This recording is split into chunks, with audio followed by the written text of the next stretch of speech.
wonderful name. We welcome you, brothers and sisters, all over Malta and Gozo, and also from other countries of the world that follow this ministry. If you are following from any other country apart from Malta and Gozo, please let us know where you're following us. So we welcome you this morning. I'm going to tell you, get ready to chew on some meat this morning. Hallelujah. I love eating meat. I am a meat eater. I'm a carnivore. Hallelujah. Hallelujah. Bless you. Thank you, Jesus. And so let's get ready. Let's pray. Everybody pray with me as we get ready to receive the word of God this morning. Hallelujah. As I always like to say, or I often like to say, your expectation is God's invitation. Hallelujah. God can only feed you on the level as much as how hungry you are. The more hungry you are, the more you will be fed and the more you will receive. So, as we pray together, say this with me. Heavenly Father, I thank you for the privilege that I can receive the infallible, the unchangeable, and the eternal Word of God. Let your Holy Spirit speak to me. My mind is alert. My heart is receptive. And I'm ready to receive the incorruptible, everlasting, never-changing Word of the living God. Today I boldly declare, I am what the Bible says I am. I have what the Bible says I have. And I will never be the same. In Jesus' mighty name. Amen. Hallelujah. Tell your neighbor, get ready to chew. Hallelujah. Praise God. I want to ask us all something. How many of you have heard of the Apostles' Creed? How many? You've heard of the Apostles' Creed? How many know it? Do you know the Apostles' Creed? Can you recite it? In Urdu? In Urdu. How many of you know it in Maltese? Il credo bil-Malti. Tiftakru il-credo? The Apostles' Creed. Do you know what? Today I want to talk to you about something that it should be common to Christians. And I say Christians, Roman Catholics, Protestant, Orthodox, Evangelical, Pentecostal, Charismatic, Baptist, whatever. Those especially who believe in the Trinity. As a matter of fact, you're about to find out, according to the Word of God, you can't even be a Christian, a true Christian, if you don't believe in the Trinity. Now, some may argue with me and you, but the Trinity, where is the word Trinity found in the Bible? The word Trinity is not found in the Bible, but God is in the Bible. Jesus is God in the Bible. The Holy Spirit is God in the Bible.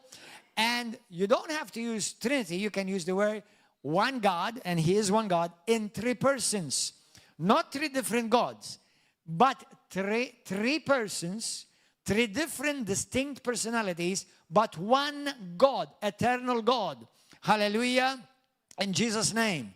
Now, anyone, the Trinity is not something that came up in this last 100 years or 500 years. The Trinity, the concept of the Trinity started in Genesis.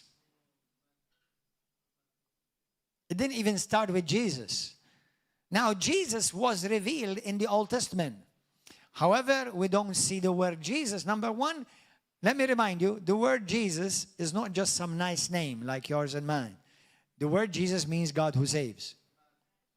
Remember that. Okay? Yeshua or Yahushua is not, some people think Jesus is his first name, Christ is his surname. You know, I mean, Jesus means God who saves. That's why in the book of Isaiah chapter 7:14, it says that the son that shall be born unto you, his name shall be called Emmanuel, God with us. He was God from the past. He will be God forever. And he was God in the womb of Mary. Now, I've mentioned to you the Apostles' Creed. I'm going to recite them to you. You know, for those of you who don't know, River of Love, we believe in the Apostles' Creed and we believe in the Nicene Creed. They're very similar. One of the reasons why is because practically we are an apostolic church. But any true Christian must believe these creeds to be, listen carefully, to be saved.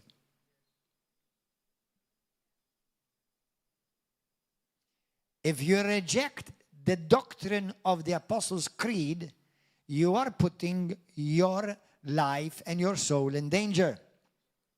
Now, where did the Apostles' Creed start? It started, guess what? The apostles. Why do you think they got the Apostles' Creed? Now, by the way, the word creed means credere, which means belief. Okay?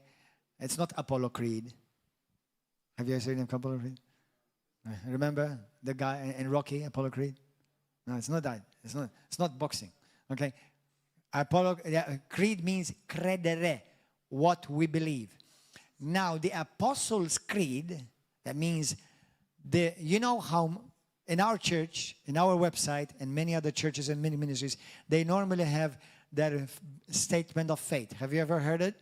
Statement of faith? If you go to our website, which is one of the best websites around, I think, we have our statement of faith, and it has points what we believe. In it, we have the Apostles' Creed and the Nicene Creed. We believe that. And anyone who's ordained under this ministry must believe the Apostles' Creed and the Nicene Creed. Now let me read it to you. This is the Apostles' Creed. Guess when it started? According to church history, many believe that the Apostles' Creed was conceived on the day or around the day of Pentecost. That's how long it's been going. Around the day of Pentecost. When the Holy Spirit fell, the apostles made this statement of faith so that they will know who are the true Christians. Do you understand? Hallelujah. Roman Catholics believe this. Now, if Roman Catholics believe this from their heart, they will be saved. Now, with love and without love, with love and with truth, I'm not Roman Catholic, but you're about to find out that we are Catholics.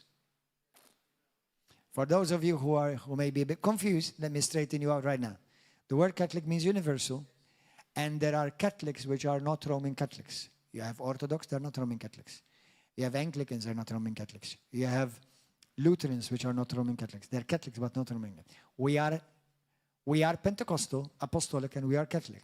Actually, that's in the creed. Okay? And now, anyone who's apostolic, any true church which is apostolic, they believe the creed. Amen? So, listen carefully, because in this alone, there's so much doctrine.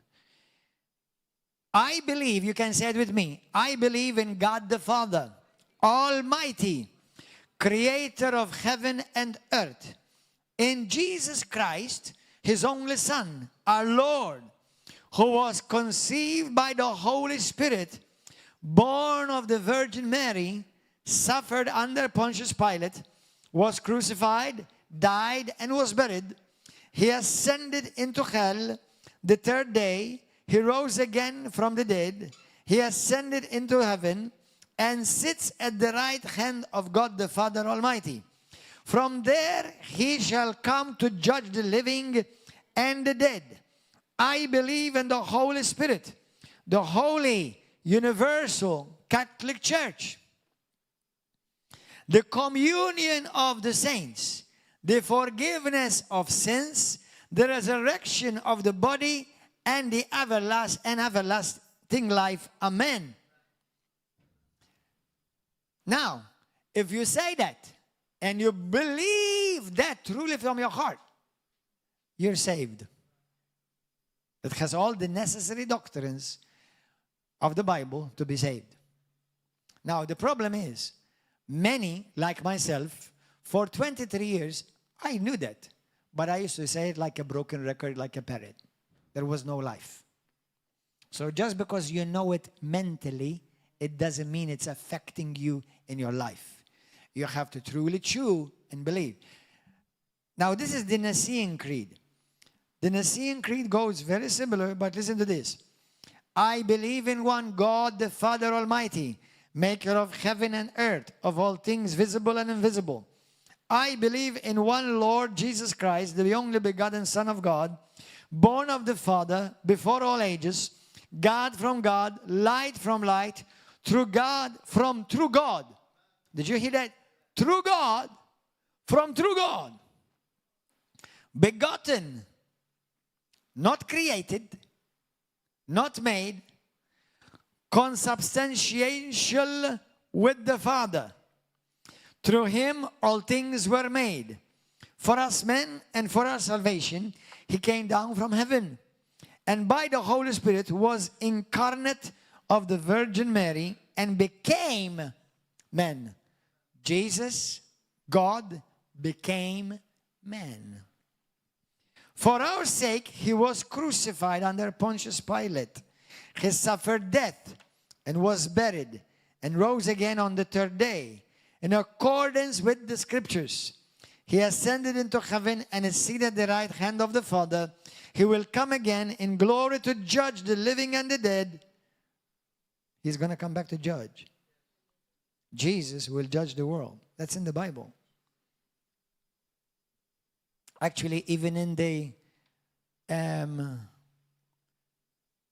the teachings of Islam, they believe Jesus is going to come back to judge the world.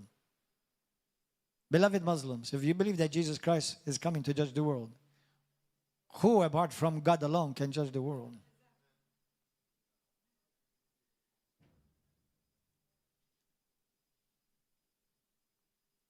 Okay? In the Hadith, it says that. He will come again in glory to judge the living and the dead, and his kingdom will have no end. I believe in the Holy Spirit, the Lord, the giver of life. What the Holy Spirit is called the Lord. Do you know that's in the Bible? The Holy Spirit was called the Lord. Who proceeds from the Father and the Son, who with the Father and the Son is adored, glorified, and who has spoken to the prophets. I believe in one holy, Catholic, and Apostolic Church.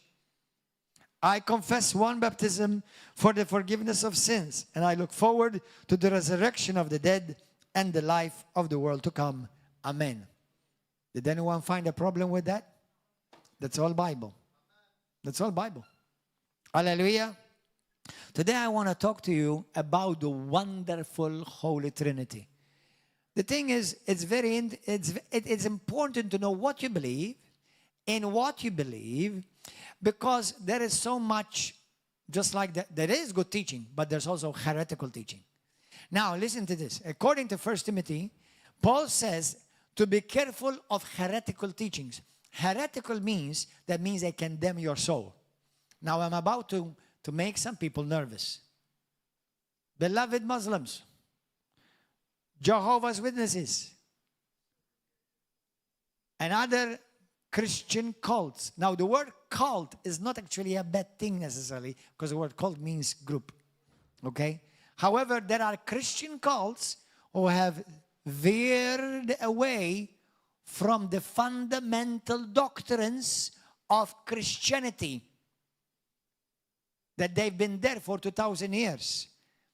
And Jehovah's Witnesses have veered away from the Apostles' Creed, from the Nicene Creed.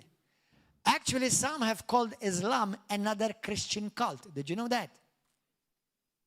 How many of you have never heard of that? There's a lot of Christian teaching in Islam, but they have stripped Jesus from his divinity and from his being dead and rose again. There are many things about him which are true in the Quran. But that's why some people have called Islam another Christian cult. Actually, it speaks more about Jesus than Muhammad. Did you know that? How many of you know that? Hallelujah. So, there are doctrines. Now, some may say, I don't believe in healing. It's not going to send you to hell. It may only send you to heaven earlier. Because if you're sick and you think that God does not heal anymore, you may end up in heaven earlier. But just say, I don't believe in healing. I don't believe in tithe. That's not going to send you to hell. I don't believe in, whatever, the second coming or rapture. That may not send you to hell. But not believing in God the Father, equal with God the Son, equal with God the Holy Spirit, this will send you to hell.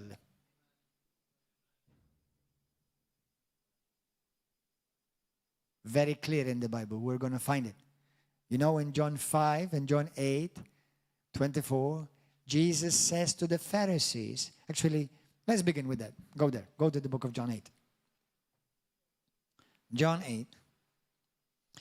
And I thank you, Holy Spirit, that you teach us, instruct us, and give us supernatural revelation so that we may believe and that we may know that we will not walk in darkness, Lord. Hallelujah. John 8, verse 24.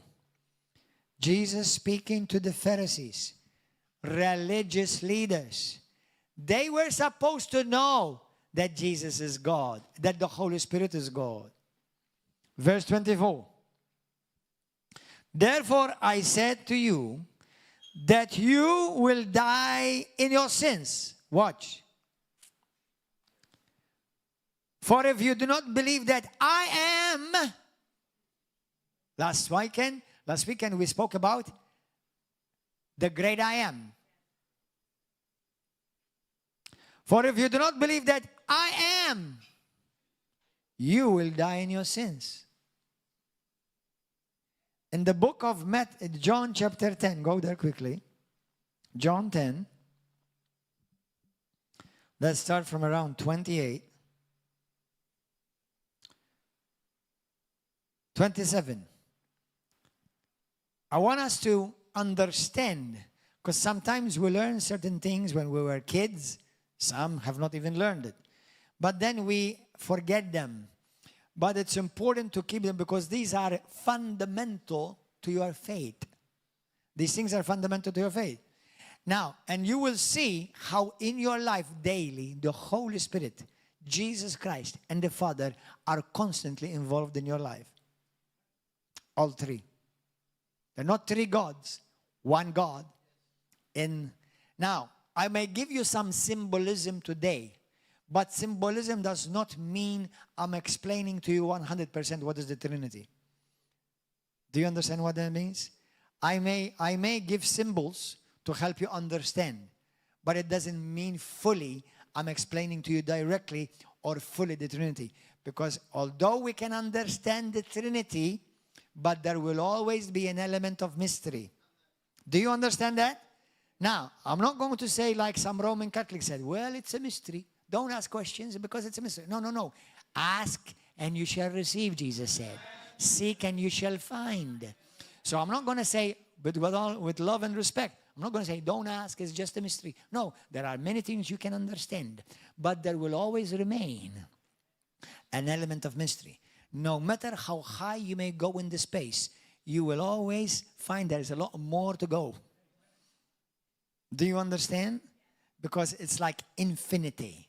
Okay, just like Buzz Lightyear told us. To infinity and beyond. Hallelujah. Praise God. Sometimes it's good to watch these movies. It helps you remember the Bible. Hallelujah. So, verse 27. Jesus says, my sheep hear my voice, and I know them, and they follow me. So the sheep of Jesus, they should follow who? Jesus. Nobody else. Jesus. And I give them eternal life. Who can give eternal life? Only God. How is Jesus speaking like that? Only God can give eternal life. And they shall never perish. neither shall anyone snatch them out of my hand. Say this with me. Thank you, Lord, that nobody can snatch me out of your hand. Not even my stupidity. Hallelujah. Thank you, Jesus.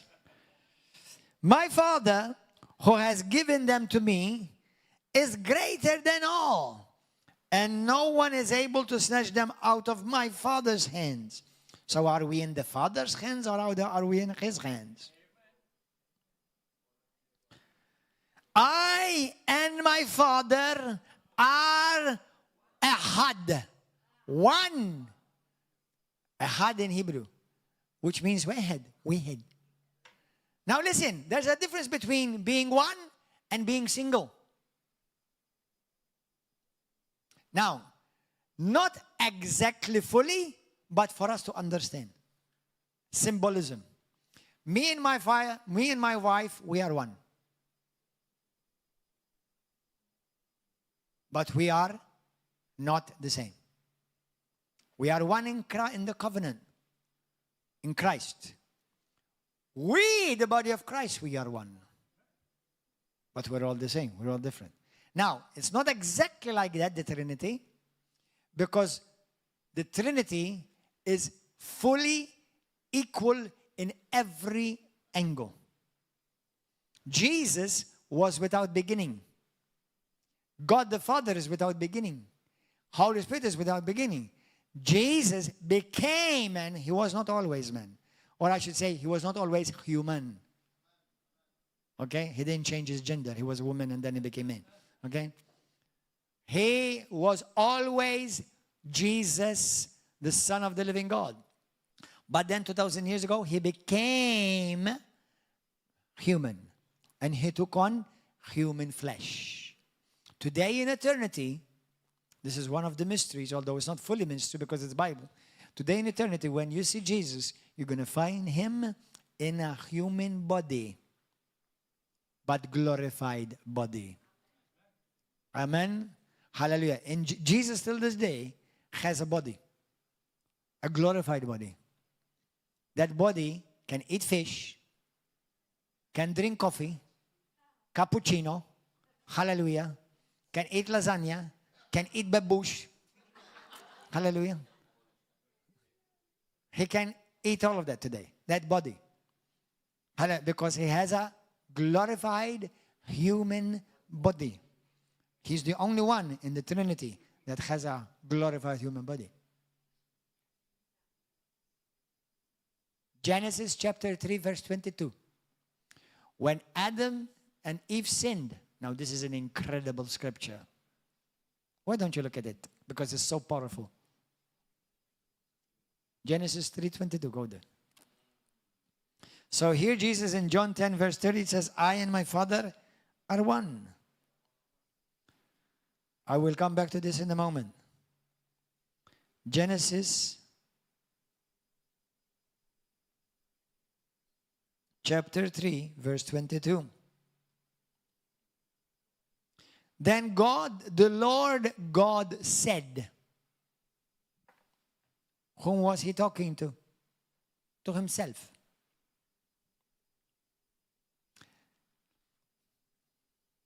Nabila and my dear other sister, come here. Both of you. Now, Edwin, come here. Now, this is not exactly the Trinity. I'm just helping you to get the revelation. Okay? But let me give you an understanding. Nabila, here, and Edwin in the middle. Listen. What's in common between them? They're all humans. They all are good looking. Amen? They're all Christians. Okay. Now, watch. This is not the most perfect example. This is just symbolism to help you. Now listen to what God said. Then God said, behold, men, Adam, became... Are you looking at your Bible? Okay. Let me see if you're truly following. Then God said, behold, man has become like us. What did he say? Imagine I am Adam. And God is speaking. And he said, behold, now man has become like one of us. Like which one of those three? Like which one am I? Am I like Nabila? Like our dear Rose without spines? Hallelujah. Or like Edwin? Whom did I become if I was Adam? This is just symbolism, because obviously God is not woman, with all due respect to women. And he's not female, although he has all the female attributes in him. Now that's another mystery. Okay, listen. Whom did I become? I became like Edwin. Now this is an incredible stuff. Because God said, behold, man has become like one of us. Not like all of us. Like one of us. Now, this is not the perfect example because we have females here. But even if we have males, it still is not the perfect example. Do you understand now? So, God, when Adam sinned, there was something that happened that man became like the Son of Man. The Son of God. And the Holy Spirit or the Father, they did not come and get crucified for us. It was the one who became like men that was crucified on the cross for us. Are you understanding? Did you ever see this? Man became like one of us. Like Jesus. That's why God the Father sent Jesus to die in our place. Hallelujah. Amen. God bless you guys and girls. Hallelujah. Thank you. Amen. Give a bit of mighty applause to Jesus. Hallelujah. Hallelujah. Now, let me just share some thoughts with you. Who is this God? Do you know in the book of Exodus chapter 20 and other places, Deuteronomy 5, God very often tells them, do not worship any other gods. Now, stay with me for a while. If he was the only God, why would he need to tell them, don't worship other gods? Now, are there any other gods? Yes or no? There are false gods. There are demi-gods. Do you know that the Hebrews worshipped other gods when they veered away from God? Now, what's the difference between the God we serve, Yahweh, the great I am, and the other gods? Number one, the other gods, they're not from eternity past. That means they had a beginning. Because they were created beings who mingled and perverted their race. Many of them were mighty angels created by God. They have come to earth, mingled with the seed of man, and corrupted the race of the angels and the race of mankind. It's the reason why God had to destroy the world. But the Bible says in Genesis chapter 6, after the flood, they were still here on earth.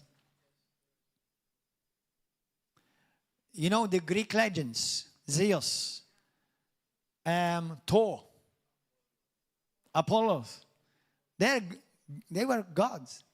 Not like our God. They are perverted gods. But many nations worship them.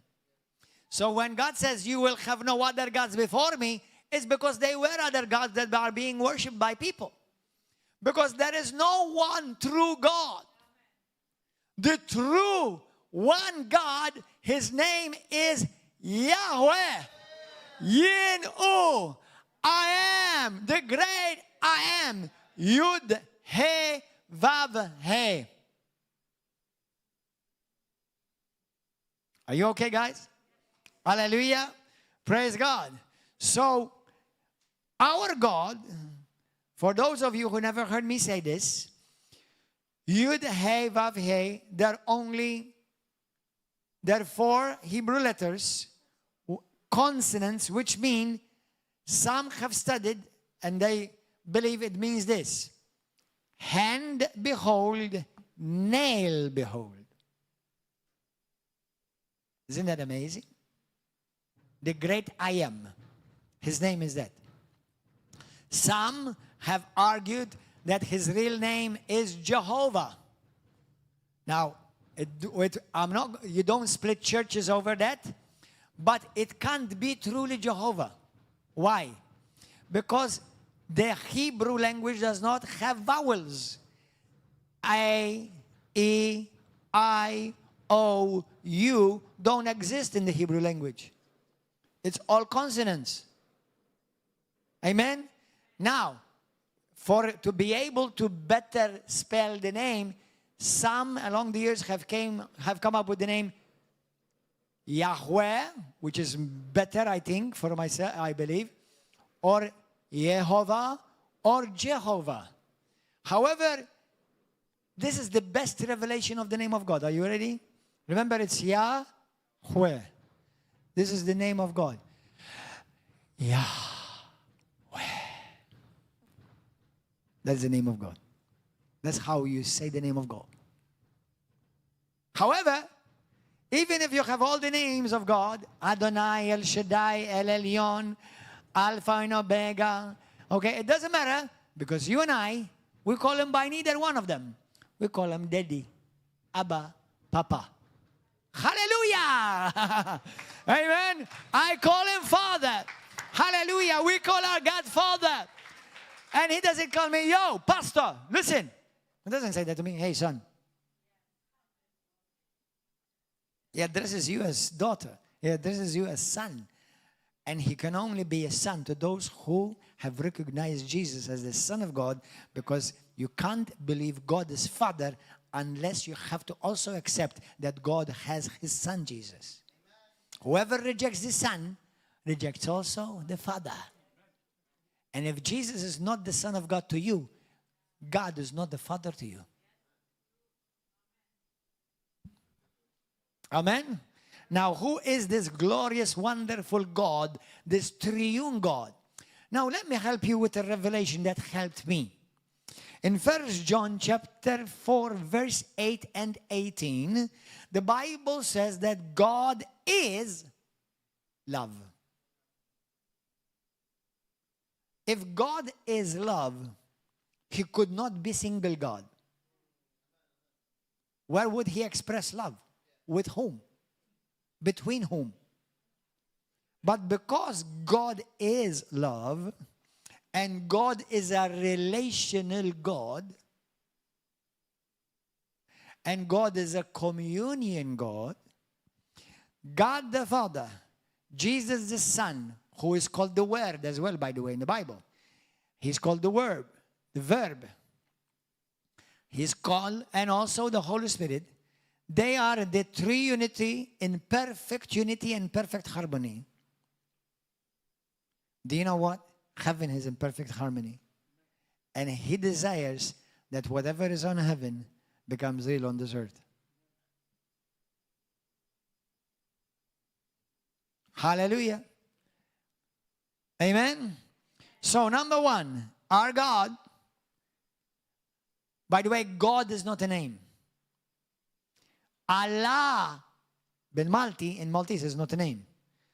Allah is the name of the Muslim God. Now, I'm sad to let you know, for those of you who may not know, that various Roman Catholics and various popes, I'm sorry to break the news to you, that they have been misleading the people whom God loves, because they've been telling them that the God of the Muslims, of the Quran, and the God of the Bible are the same. Let me tell you this. They are not the same God. And anyone who tells you that, they are misleading you and deceiving you. And if you have eyes to see, you should be able to see if you love and love the truth. And I will never follow anyone who is purposefully somebody who is supposed to be so learned and well-trained and well-educated in the matters of God to come up with statements, dumb, stupid, heretical statements like that and mislead masses. while the same masses that he may be taking care of supposedly are being slaughtered by the Allah and those who follow him. Our God is not Allah. Allah is not my God. My God is the great I am. And his name is Yahushua, the God who saves, the anointed one, Messiah. So when you hear somebody, no matter what title they carry, and tell you that we Christians and Muslims have the same God, you are looking at a deceiver. Oh, well, Pastor, maybe they're just, they don't realize. Oh, no, they realize. Maybe if it was a kid, I would think that he maybe wouldn't realize, but not somebody with so much knowledge. That's on purpose. Amen? Our God is not Buddha. Our God is not Confucius. Our God is not Krishna. Our God is not Vishnu. Our God is not Hanuman. Many of these gods are demigods, and they are demonic principalities. And they have oppressed many people all over the world for centuries. And when I went to India, I casted these gods out by the power of my God. Hallelujah. Hallelujah. One day, in a crusade of a friend of mine, he's an evangelist. He went in Africa, and in Africa, witchcraft is some heavy-duty witchcraft. For those of you in Africa, you know what maybe I'm talking about. And there were witches that came at the corner of the platform to try to curse this preacher. And as soon as he came on the stage, started preaching, these witches fell under the power of God, and they started running away. And then the ushers went and ran after them and grabbed them and overpowered them. And one of them said, let us go, because you have the true living God. And guess what? Today he lives in you by the Spirit of God. You have the true living God. We don't have a man-made God. We don't have some perversion type of God that have mixed and have fallen and have come and mixed themselves with the seed of man to corrupt the race of men. And then we may be very much the generation, we are the generation that we will see this on the rise. Because that's what aliens are. Do you know what aliens are? Aliens are not from Mars or from Milky Way. Chocolate.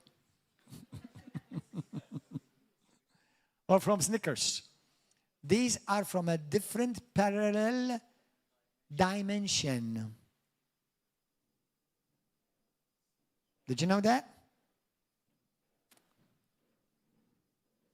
But I'll go to another subject. Let me change the channel for now. Okay. I'm going to go on a different channel. Do you know there are many people who have been abducted by aliens, including in Malta? Do you know that? We have somebody who's been abducted by an alien here in our church. Yeah. And he is here. He's with us in this church. And there are many who have testified that have been abducted by aliens. But this is the wonderful thing.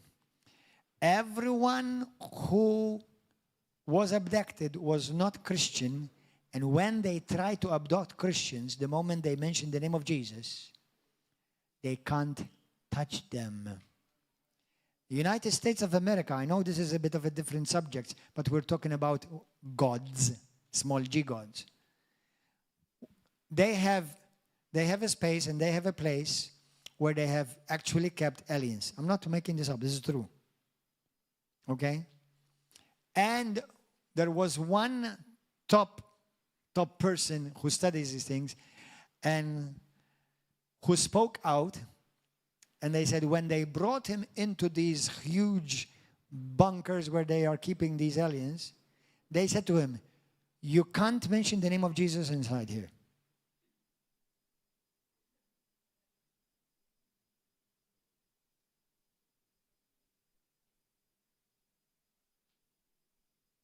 Hallelujah.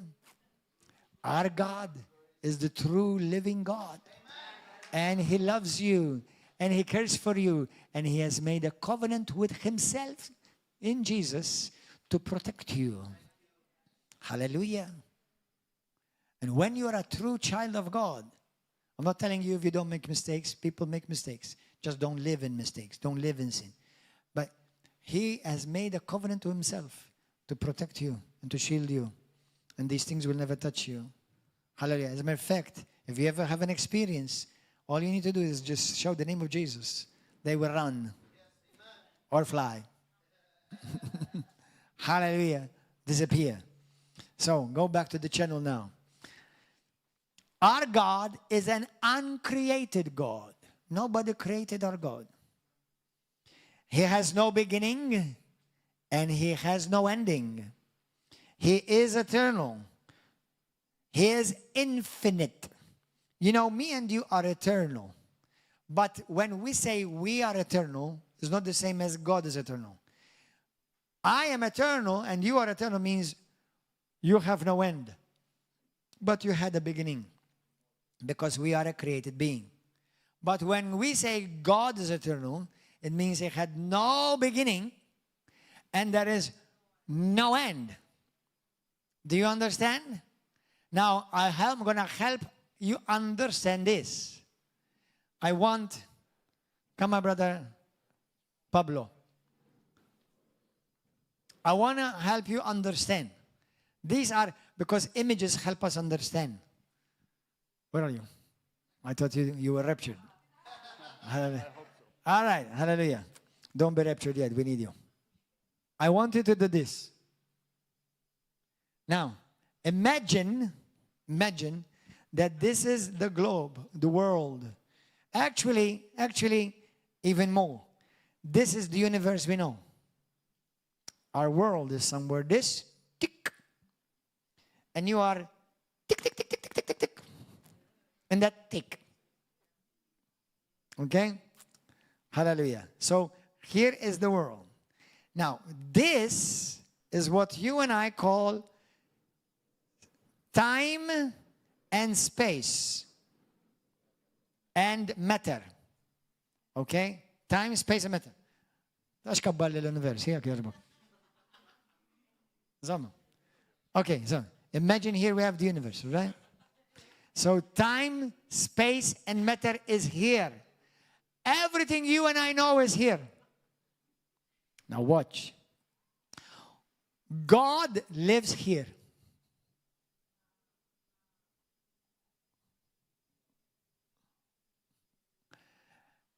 Eternity entered time, space, and matter. Now listen. When you pray, your prayer goes into eternity and invades time, space, and matter. God eternal, that the whole universe cannot contain Him, He became man. Time, space, and matter, eternity. And God entered. Isn't that amazing? That's the God that lives on the inside of you. Don't think too much about it because your brain will explode. Hallelujah. God bless you. Hallelujah. Now you know who holds the universe. Paul.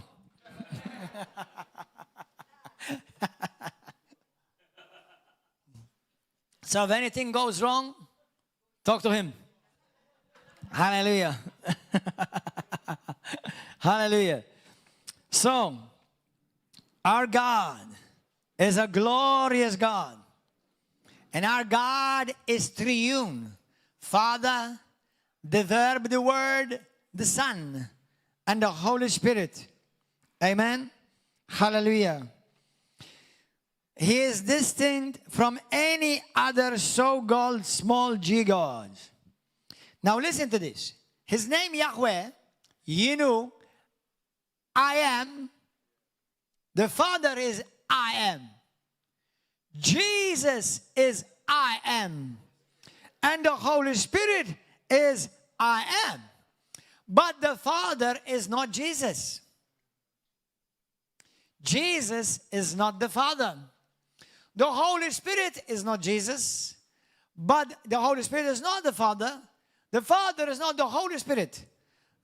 The Jesus is not the Holy Spirit. But yet they are all one, equal and the same. One essence. One God. And it had to be like this. How can love be expressed being single? How can fellowship be expressed being single? How can speech be expressed being single? Whom would you talk to? Do you understand? Now, these are symbols. Now, one of the best ways I think it helps Christians to understand the Trinity is water. How many of you know a little bit of science? Anybody knows? Have you ever known that the sign for water is what? H2O. You have water liquid, you have water steam, and you have water ice. Water liquid is H2O. Water steam is H2O. Water ice is H2O. One H2O, three different revelations. And although each one reflects the other, but one is not the other. Isn't that amazing? So, nobody can understand the Trinity. That's a lie from the pit of hell. No, you can. You can understand. There will always be remain an element of mystery, but that's perfectly okay with me. That my peanut brain can already understand all of that. Okay? And if you understood everything about God, then I wonder what God you are serving. Amen? Hallelujah. Thank you, Lord. Because no matter how deep you dig with God, there's always deeper. No matter how high you go with God, there's always higher. Hallelujah. Thank you, Jesus. So the Holy Spirit is Yahweh. Hallelujah. And they are all pure. Ħadd. Distinct, but one. You can distinguish them, but you cannot separate them. You see, in the Bible, we see prayer to the Father, we see prayer to the Son, and we see prayer to the Holy Spirit. In the book of Matthew 28, go there, it's a scripture which is familiar to most Christians. Matthew 28.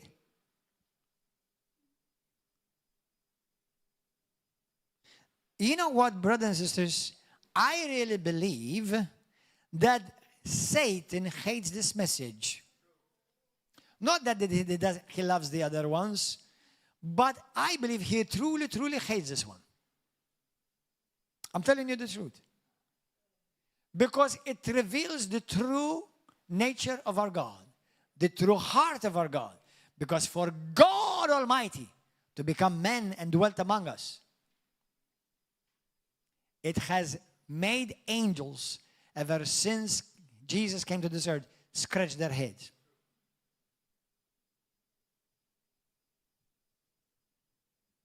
Matthew 28, a scripture is very familiar to you and I, from verse 19. Jesus speaking to his disciples. 18. Jesus came and spoke to him and saying, all authority has been given to me in heaven and on earth. Go therefore to make disciples of all the nations, baptizing them in the names. What does it say?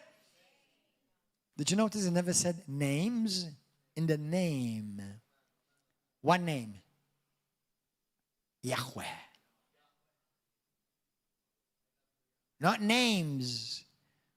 In the name of, And his name is the Father, the Son, and the Holy Spirit. When we baptize people last Sunday. We baptize people every month or so. And if you've never been baptized, be baptized in water by your decision, in full immersion. We baptize you in the name of the Father, the Son, Jesus Christ, and the Holy Spirit. Why those three? Because the Father saves you, Jesus saves you, and the Holy Spirit saves you. That's why we baptize in those three in one. Hallelujah. Blessed be the name of Jesus Christ. Hallelujah. When you worship, we worship God, Father, Son, and Holy Spirit. The Father is worshipped. Jesus is worshipped. Beloved Muslims and Jehovah's Witnesses. Do you know that Jesus Christ is worshipped in the Bible? Yeah.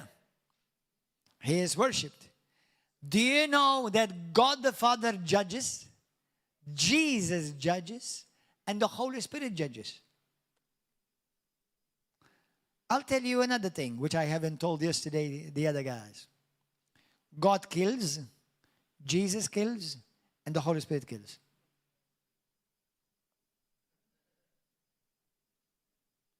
He has every right to. He is God Almighty. And he is righteous in all his ways. Hallelujah.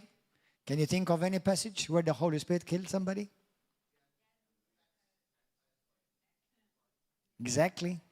In the book of Acts. The Bible speaks about that they prayed to the Father, but they also prayed to Jesus. But they also prayed to the Holy Spirit. Now, but Pastor, if I pray to the Holy Spirit, do I have to pray to the Father as well and to Jesus? Well, not really. If you pray to Jesus. Because when you pray to Jesus, you're praying to the Holy Spirit and the Father. When you're praying to the Father, the fact that you call him Father, you're recognizing that Jesus Christ is his Son. That's right. Hallelujah. So you're praying to the Father because you recognize that he has a Son. So it's okay. When you pray to the Holy Spirit, you know that the Holy Spirit comes to reveal Jesus. Now, just a side note. Don't pray to the Holy Spirit only in the sense only the Holy Spirit. Because I found somebody recently, they always pray to the Holy Spirit. It's good to pray to the Holy Spirit. It's fine. But make it equal. Make it right. Make it proper. Why proper? Now, I'll give you an example.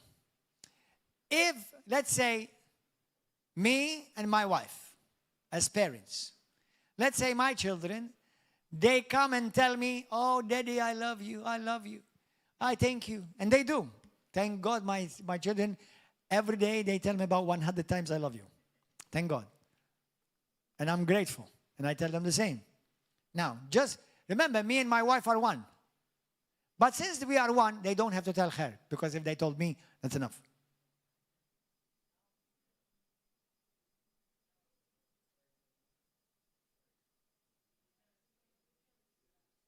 Now, my wife should not be jealous. God is not jealous. God the Father, the Son, and Jesus, there's no competition between us, between them. There is no jealousy between them because there's perfect love. There's no jealousy. But, yeah, it's true that me and my wife, this is symbolism, not exactly pure doctrine. Why? Because it's not possible to give you a perfect picture of the Trinity. I'm trying to help you to understand. Or else the vice versa. They always say to mommy, I love you, thank you, mommy. And to me, they never say anything. Now, as a human being, I may feel a bit hurt maybe. Now, God is never hurt in that regard because there's no competition between the three. But it's true that we are one. But shouldn't they say that of me as well, or vice versa? So that's why in our services, do you know, even when they prayed in the book of for example, in the letters of Paul, we thank God the Father through our Lord Jesus Christ, whom by the Holy Spirit. Wow. Constantly in their prayers, they mention the Trinity. We thank our Lord Jesus Christ. and our Father. You see, sometimes they address Jesus first and then the Father. In the book of Acts, we see that they address the Holy Spirit. So, it's not an issue of that they are in competition or jealousy, because they are not. But I'm just helping us to understand that in order for us to be as whole, W-H-O-L-E, as possible, as Bible as possible, to address them all. Now, I don't have to say Father, Son, and Holy Spirit all the time. Father, Son, and Holy Spirit all the time. No, no, no. Sometimes I say Father. Sometimes I say Jesus. Sometimes I say Holy Spirit. Amen? Hallelujah. Praise God. Are you enjoying this? Glory, glory, glory, glory. When we worship all of them. Father, Son, and the Holy Spirit. Thank you, Lord. All three are praised in the Bible. All three are adored. All three are invoked. 2 Corinthians 13. Go there. 2 Corinthians 13, verse 14. The grace of the Lord Jesus Christ. This is called the apostolic blessing. The grace of the Lord Jesus Christ, the love of God, and the communion of the Holy Spirit be with you all. Hallelujah. For example, 1 Corinthians chapter 1,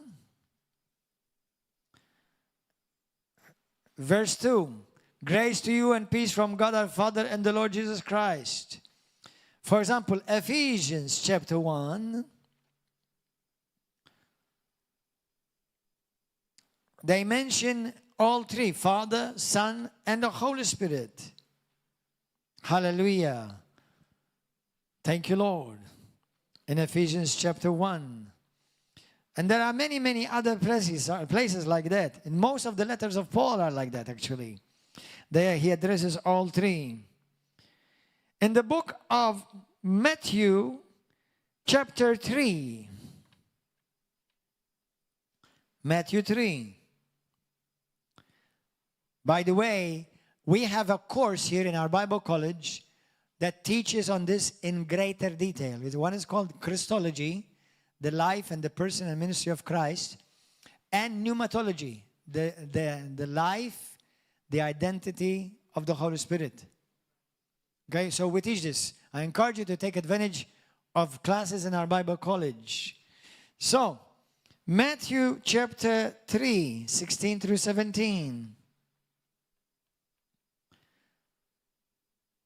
Here it says, Jesus being baptized. When he had been baptized, Jesus came up immediately from the water. And behold, the heavens were opened to him, and he saw the Spirit of God descending like a dove and alighting upon him. And a voice came from heaven saying, this is my beloved Son, in whom I am well pleased. In the baptism of Jesus, we see all three in operation. Jesus, the Holy Spirit, and the Father. You cannot deny. You may argue as much as you want that the word Trinity is not in the Bible. But the concept and the principle and the doctrine of the Trinity is all over the Bible. In the book of Genesis chapter 1, go there quickly. Genesis 1. Verse 1. In the beginning, God created the heavens and the earth. The earth was without form and void, and darkness was on the face of the deep, and the Spirit of God was hovering over the face of the waters. Then God said, let there be light. And there was light. And we can continue on. Do you know that in the first two scriptures you see the Trinity? Where? In the beginning. Who was in the beginning? God. But Jesus is called, as well as God is called, He's the beginning. Jesus Christ is the beginning. Revelations 1, 8 and 17 and 18. He is the beginning. In the beginning, God created the heavens and the earth. The earth was without form and void, and the darkness was on the face of the earth. And the Spirit of God, now this is God or the Spirit of God?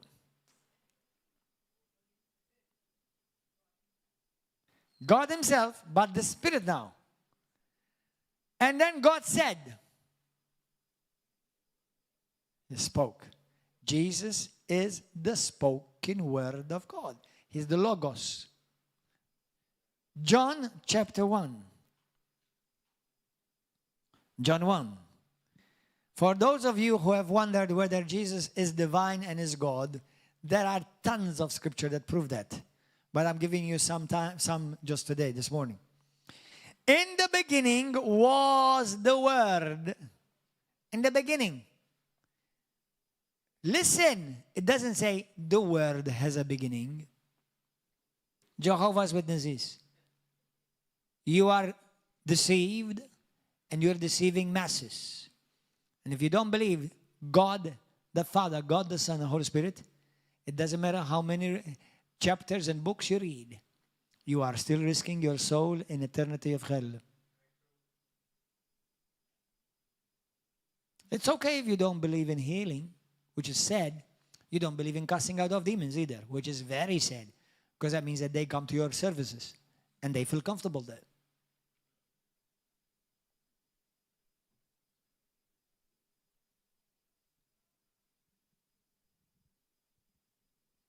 But if you deny the divinity of Christ, and be careful you don't commit the blasphemy of the Holy Spirit. For those who say, I believe that the Holy Spirit is just the power of God, that the Holy Spirit is just the wind. Now, the Holy Spirit is God. He has power. And He can manifest like the wind. He can manifest like fire. He can manifest like water. Because He can manifest in any way He desires to make the Word alive. In the beginning was the Word. Who was in the beginning? It didn't say Jesus had a beginning. It says, when the beginning was started, Jesus was already there. And the Word was with God. And the Word was God. Now we know who the Word is. Jesus is the Word. And the Word was with God. Verse 14. Go there quickly. And the Word became flesh. Now, let me tell you something. Jehovah's Witnesses, Muslims, your Quran says that Jesus is the Word of God. Your Quran says that Jesus is the Spirit of God. And it's true.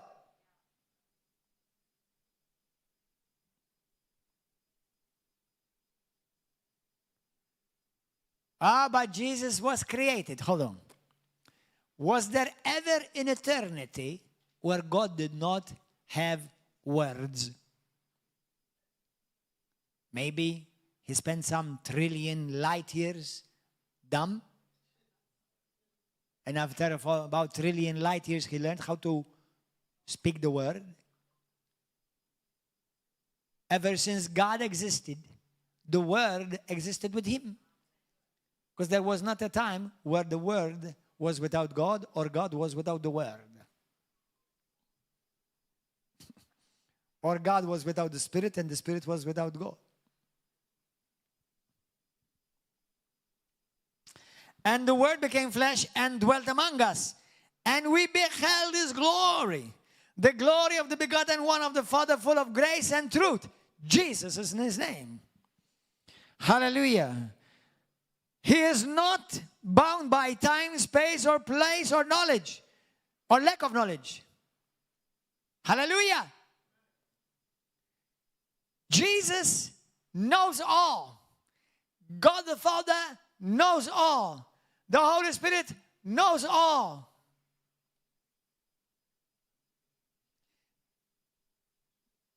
God is everywhere. True or not? Is Jesus everywhere? Wherever.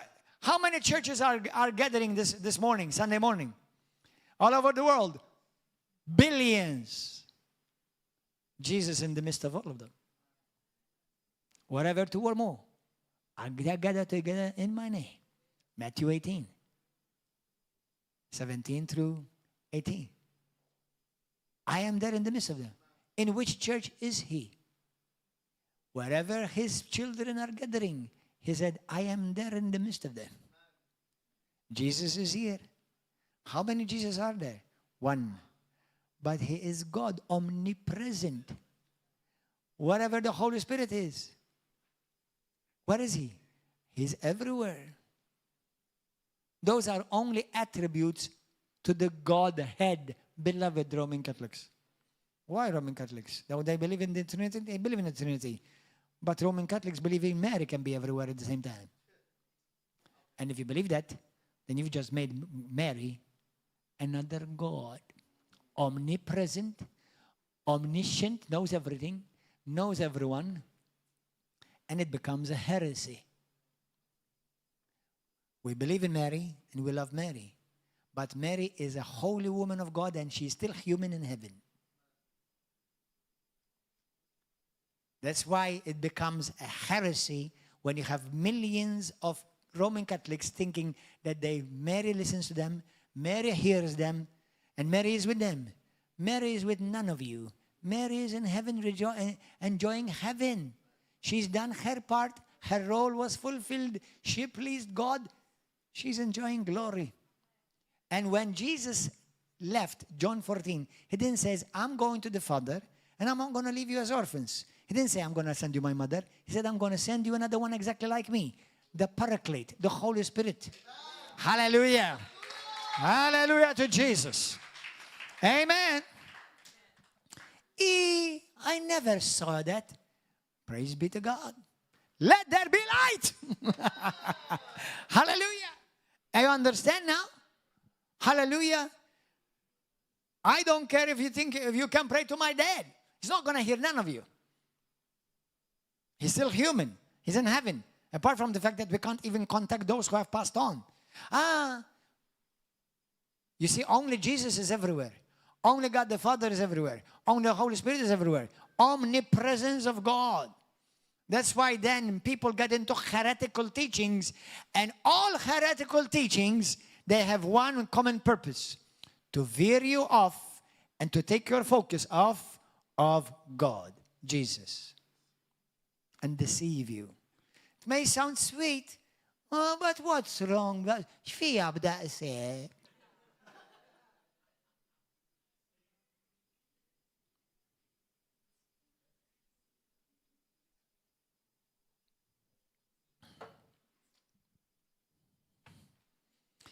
Hallelujah. Amen. Glory to God. Thank you, Jesus. In the book of Acts of the Apostles 7. Acts of the Apostles chapter 7. Verse 59. Go there. Stephen, when he was being stoned, and that's not on drugs. 57. He was being stoned. He was being killed. And he lifted up his voice. He lifted up his head. Verse 55. But he, being full of the Holy Spirit, gazed into heaven and saw the glory of God. And he saw Jesus standing at the right hand of God. And said, look, I see the heavens open and the Son of Man standing at the right hand of God. Then they cried out with a loud voice, stopped their ears, and ran at him with one accord. And they cast him out of the city and stoned him. And the witnesses laid their own clothes at the feet of a young man named Saul, who later became Paul. And they stoned Stephen as he was calling on God and saying, Lord Jesus. Whom did he call upon that? Whom did he talk to? Whom did he pray to? Jesus. Receive my spirit. And then he knelt down and cried out with a loud voice, Lord, to Jesus he's praying, do not charge them with this sin. In many other places, they pray to the Father. In the book of Acts, we see many times even they pray to the Holy Spirit. Acts chapter 5, go there.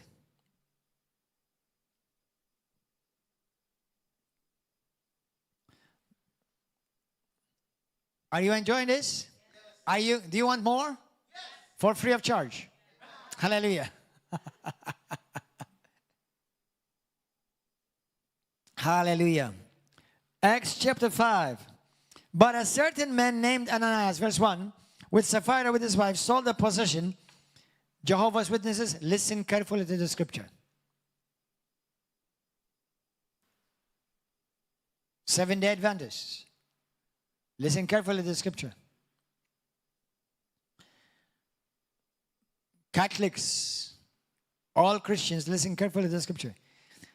And he, Ananias, kept part of the proceeds, his wife also being aware of it, and brought a certain part and laid it at the apostles' feet. But Peter said, Ananias, why has Satan filled your heart to lie to the Holy Spirit? Can you lie to wind? Can you lie to power?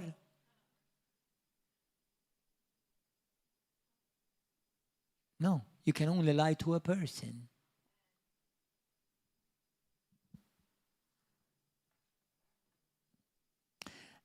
And why did Satan fill your heart to lie to the Holy Spirit and keep back part of the price of the land for yourself?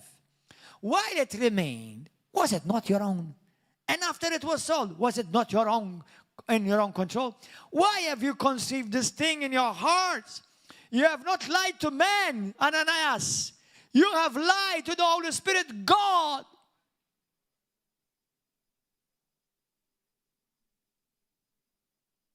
Christians, let me warn you. Be careful when you invoke God said and God has not said. God told me this, God told me this, God told me that. Sure, to justify your rebellion, to make it even worse and dig your grave even further. Not only are you in rebellion, but you're also making a God joint with your rebellion and with your lies. And you said, the Holy Spirit said to me. May God have mercy. Acts 20. Let me show you a scripture. I did not show them yesterday. Hallelujah.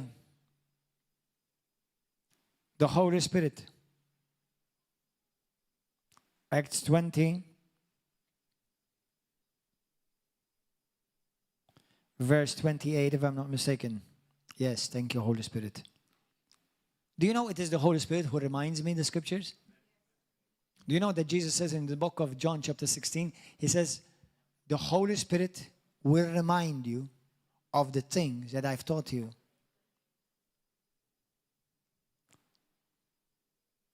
Therefore take heed to yourselves and to all the flock among which the Holy Spirit has made you overseers, to shepherd the church of God, which he purchased with his own blood. Whose blood? The blood of God? The blood of the Holy Spirit? Or the blood of Jesus?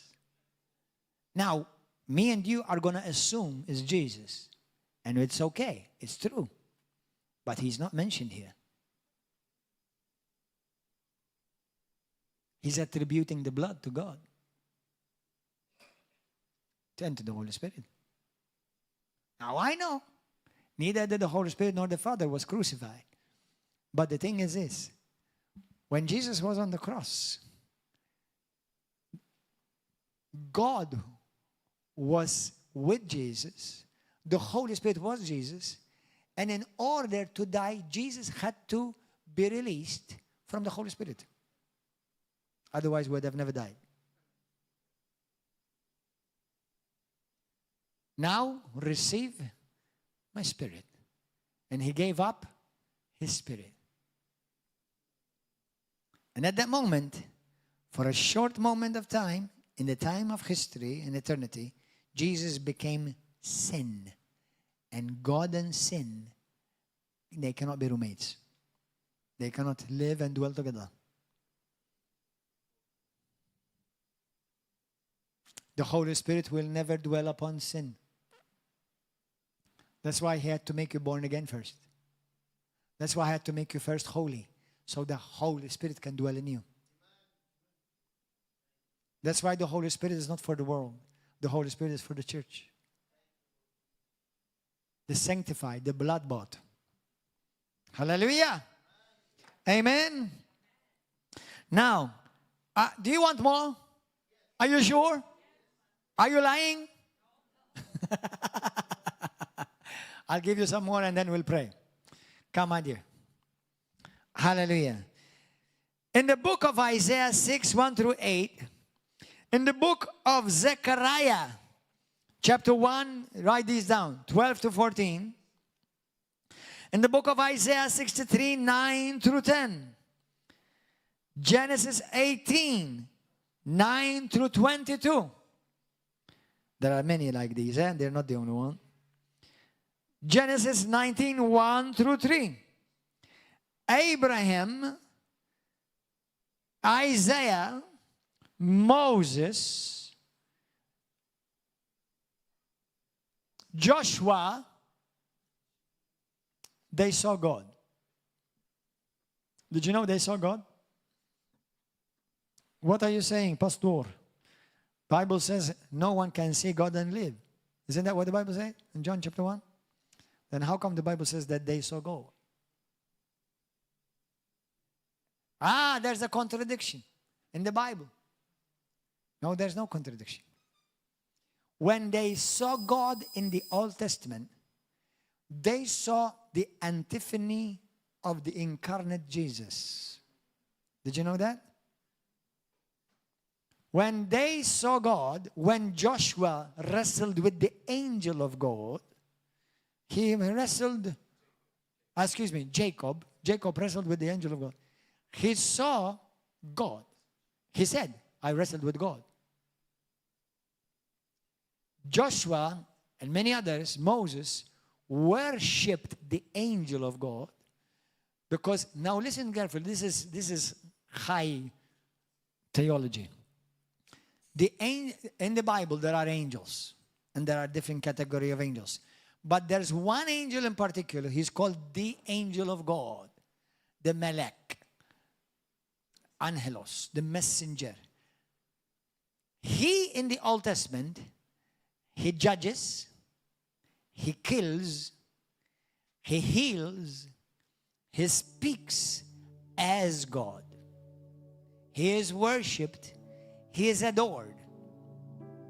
When Abraham saw the three angels in the book of Genesis 18, one of them stayed with Lot, because then they went to Lot, and then they went to try to get Lot out of the city, and they even, I forgot who is it, was it Lot or Abraham? Abraham cooked for them. He cooked for them. He cooked for this one angel, and he could eat. This one angel could eat, interestingly. And he worshipped him, and he made sacrifice to him. You don't do that to angels. You only do that to God. That is called the antiphony of Christ. That means Christ revealed in the Old Testament. Okay? In the Bible, Christ is called the Son of God, not only in the New Testament, even in the Old. And the same Son of God is called God, mighty God, Alpha and Omega, the eternal one. In the Old Testament, Jesus. Hallelujah. Now, let me show you some scriptures. Go to the book of Isaiah 6. What does God look like? Our God does not look like an angel in a sense, because angels are not made in the image of God. Did you know that? When the Bible says in Genesis chapter 1, 26 to 28, it says, then God said, singular, let us, plural, make man in our plural image. Who was God talking to? Some say he was talking to angels. No, he was not talking to angels. Number one, the angels were not involved in creation. Angels did not create anything. they did not even create one hair. Nada, zero. When you create, means you are a creator. So angels did not create anything. They beheld and they witnessed creation, but they did not create. So when God says, let us make man or humanity in our image, who was he talking to? Who was he talking with? The Trinity. In Isaiah 6, it's a very powerful scripture. Go there. In the year that King Uzziah died, I saw the Lord. Whom did he see? So he saw him then. You see, some Christians with great zeal but lack of knowledge and wisdom, they say, nobody can see God. Hold on. No, you can. And if you do, it will be Jesus. It will be Jesus. How many of you seen Jesus? In a dream, in a vision. Lift up your hand. You saw God. You saw God. Did you see the Holy Spirit? No. But what does he look like? Jesus. Have you seen the Father? No. But what does he look like? Jesus. If you've seen me, you've seen the Father. But Jesus, show us the Father. What did he say? I have been with you all this time, and you tell me, show us the Father? Don't you know that if you've seen me, you've seen Mary? I mean, you've seen the Father. God bless Mary, and we thank God for Mary. But the gospel is about Jesus Christ, beginning to end.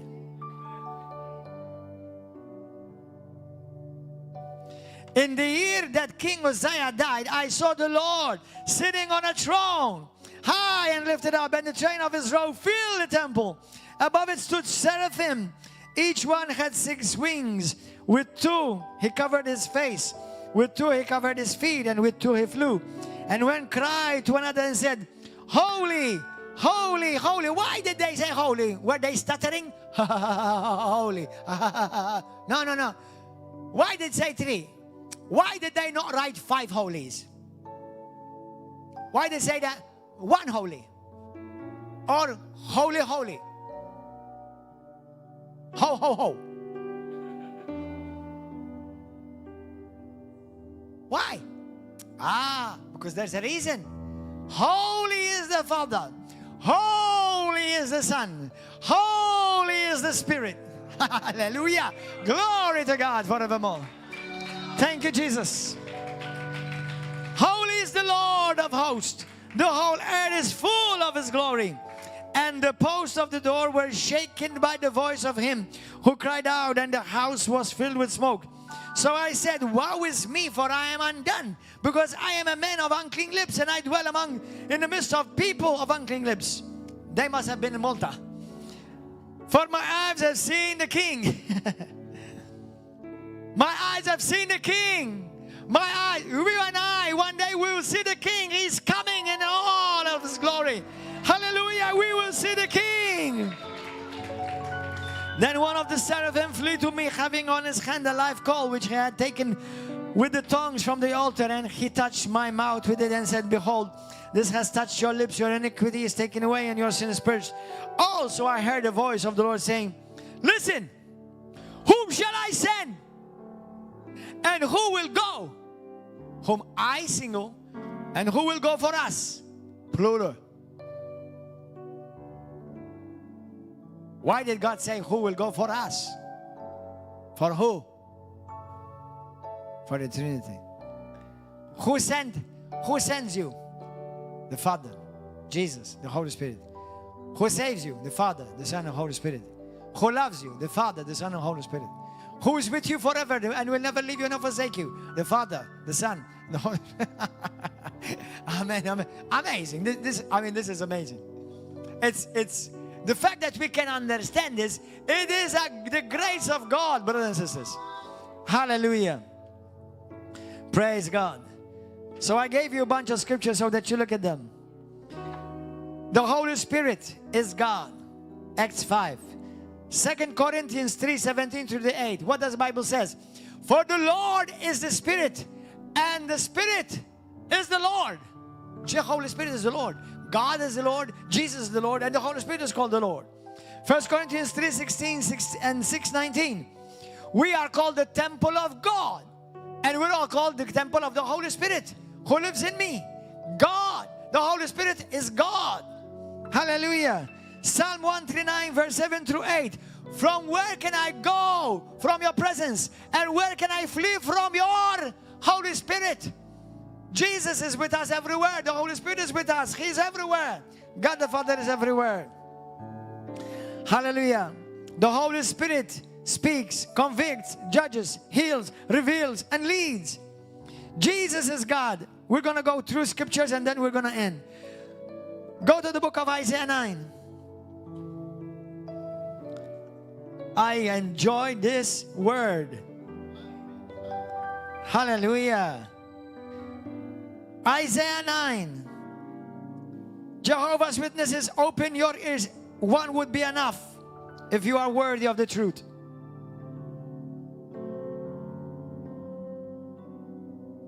For unto us a child is born, unto us a son is given, and the government, so he's the son, the government will be upon his shoulder. His name will be called Wonderful, Counselor, Mighty God. The Son is Mighty God, Everlasting Father, Eternal. He's also Eternal Father, Prince of Peace. Of the increase of his government and peace there will be no end, upon the throne of David and over his kingdom, in order to order it and establish it with justice and judgment from that time forward, even forever. And the zeal of the Lord of hosts will perform this. Jesus is called Son of God, God, a mighty God. But he's not almighty. Dummy. Mighty and almighty is not inseparable. They're the same. However, I'll give you one better than this. Revelation chapter 1.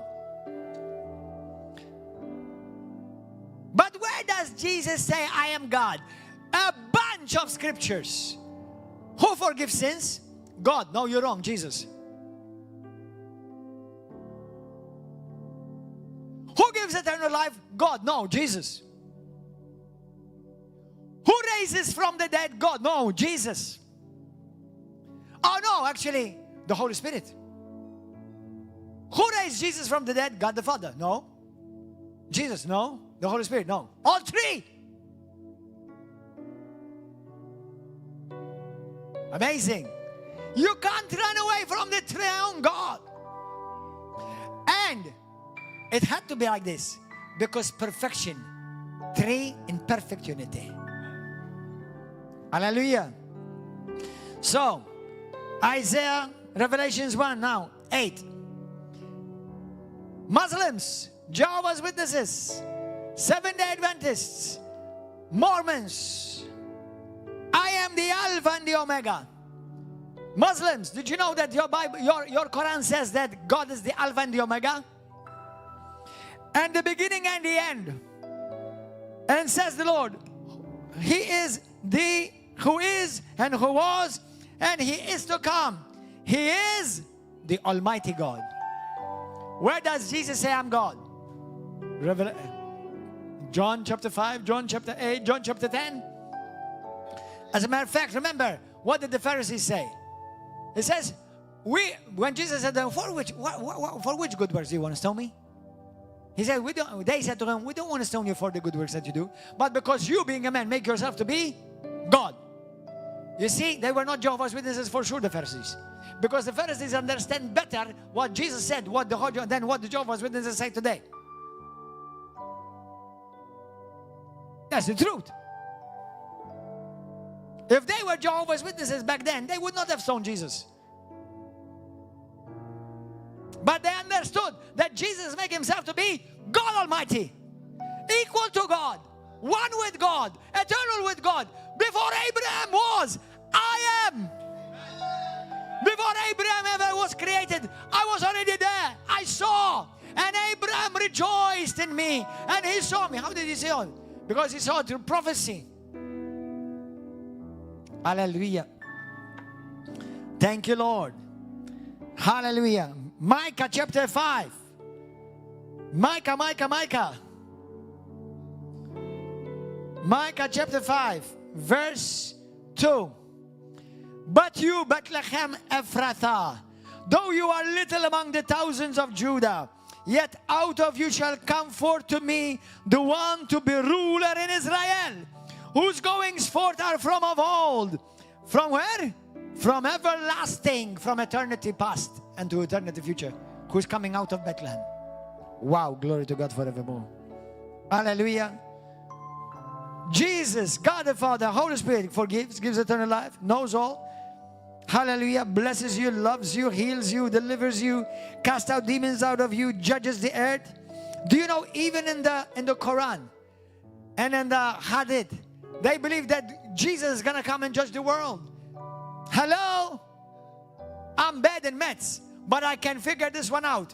1 + 1 is that if you believe that Jesus is going to come and judge the world, God is Jesus and Jesus is God. Hallelujah. Let's all stand. Hallelujah. Did you eat all the meat today? I know most of you are still going to go home and continue to chew. Share this message. Share it everywhere. Let this truth invade every home and every house in Malta and Gozo and everywhere in the nations that it's going. Amen.